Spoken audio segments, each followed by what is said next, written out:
अनचाहा विवाह में प्यार भाग 11। राघव 2 लाख रुपए को अपने केबिन के कबर्ड में रखता हुआ राहुल यह देख लेता है। राघव राहुल की तरफ देखकर हाँ, वो मैं एक मीटिंग के लिए बाहर जा रहा हूँ। आते आते शाम हो जाएगी तो मैं वहां से सीधा घर चला जाऊंगा। तुम भी रात को समय पर घर चले जाना। राहुल राघव की बात सुनकर हाँ, मैं सर हिला देता है। पर उसका सारा ध्यान तो उस कबर्ड की तरफ था जहां राघव ने रुपए रखे थे, वो भी पूरे 2 लाख। राहुल अपने केबिन में आकर राघव अपने केबिन में नहीं है और वो यहाँ आएगा भी नहीं। आज मैं जो सोच रहा हूँ वो गलत तो नहीं है। राहुल बहुत दुविधा में फंसा हुआ था। ईशा ऑफिस के केबिन थी। विनीत उसके केबिन में आकर मैडम, यह जो फाइल से मिसेज आरती जी के जिन्हें अपने पति से तलाक चाहिए, उन्होंने कारण तो कुछ नहीं लिखा है। ईशा यह सुनकर वो फाइल चेक करती है।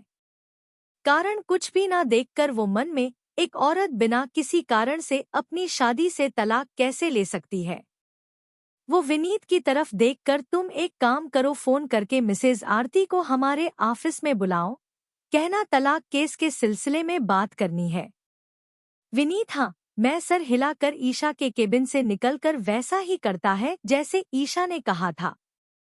कुछ देर बाद रेड कलर की साड़ी पहने, सादगी सा चेहरा, सर पर छोटी सी बिंदी, उम्र करीब 40 के आसपास थी।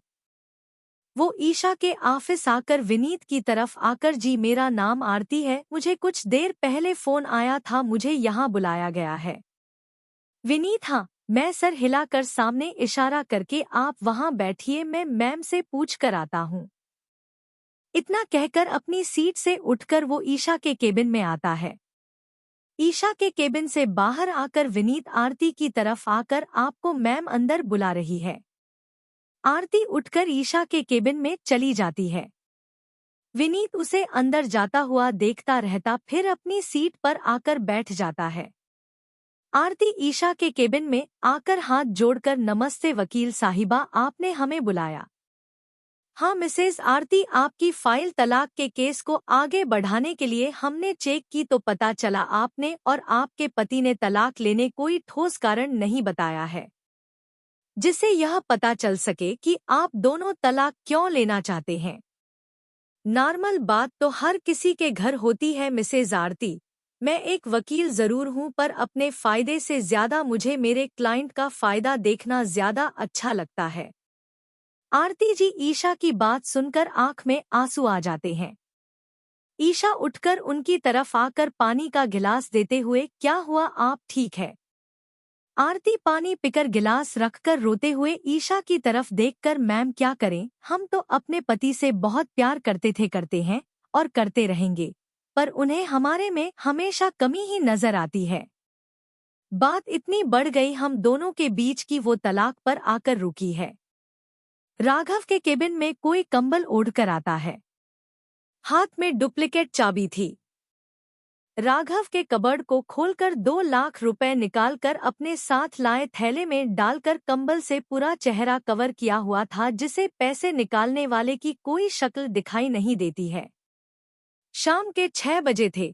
राघव कार ड्राइव कर रहा था, घर की तरफ ही जा रहा था। उसका फोन बजता है। कार को साइड में लगाकर बात करता, हाँ मिस्टर जिंदल, आपके सारा पेमेंट तैयार है। अच्छा, आपको अभी चाहिए, ठीक है, मैं ऑफिस पहुंचता हूँ, आप भी ऑफिस पहुंचिए। राघव कार को ऑफिस की तरफ मोड़ता है। कुछ देर बाद ऑफिस के बाहर कार पार्क करके अंदर आता है। मानवी का निकलने का समय था। वो राघव को देखकर, सर आप वापस ऑफिस में, सब ठीक है ना? राघव हाँ, मैं सर हिलाकर हूँ, सब ठीक है, वो एक क्लाइंट आ रहे हैं, उन्हें पेमेंट देना था तो मैं वापस आया। तुम क्लाइंट के लिए चाय बोलो जब तक मैं आता हूँ। मानवी हाँ, मैं सर हिला देती है। राघव अपने केबिन की तरफ बढ़ जाता है। केबिन में आकर अपने जेब से ऑफिस चाबी निकालकर कबर्ड खोलकर उसमें जहां रुपए रखे थे राघव लॉकर खोलकर देखता है, अंदर 2 लाख रुपए नहीं थे। राघव यह देखकर हैरान था। वो कबर्ड में बने लॉकर तो कभी कबर्ड चारों तरफ छानबीन कर रहा था। उसके चेहरे पर परेशानी आ जाती है। राघव बार बार कबर्ड देख रहा था। बोलता हुआ अचानक से कबर्ड के लॉकर से पैसे गायब कैसे हो सकता है? मैं जाते समय तो यही रख कर गया था, फिर पैसे? लॉकर और कबर्ड की चाबी मेरे पास इन 4 सालों में कोई नहीं आया, अचानक से फिर पैसे कहाँ गए? राघव मानवी को जोर से चिल्लाता हुआ बुलाता है। मानवी अंदर आकर सर चाय नाश्ता का कह दिया है। राघव मानवी की तरफ देखकर यह सब छोड़ो, यह बताओ मेरे जाने के बाद कोई मेरे केबिन में आया था क्या? मानवी याद करके हाँ राहुल सर आपके केबिन की तरफ आए थे। केबिन में कोई नहीं था, इसलिए वो वापस वहां से चले गए थे कुछ ही सेकंड में। राहुल। राघव राहुल को फोन करता है। राहुल घर आया ही था। घर आते ही ईशान के साथ खेलने के लिए बैठ जाता है। उसका फोन बजता है। फोन उठाकर राघव का नंबर देखकर चेहरे पर कुछ घबराहट के भाव आने लगते हैं। वो फोन उठाकर हाँ कहो राघव। राहुल तुम जल्द से वापस ऑफिस पहुंच जाओ, मुझे कुछ जरूरी बात करनी है। राहुल यह सुनकर बोलने के लिए मुंह खोलता ही है, इतने में फोन कट हो जाता है। राहुल सामने देखता हुआ अचानक क्या हुआ होगा जो राघव ने ऑफिस बुलाया है। अगले भाग में कैसा लगा आज का भाग जरूर बताएं। धन्यवाद।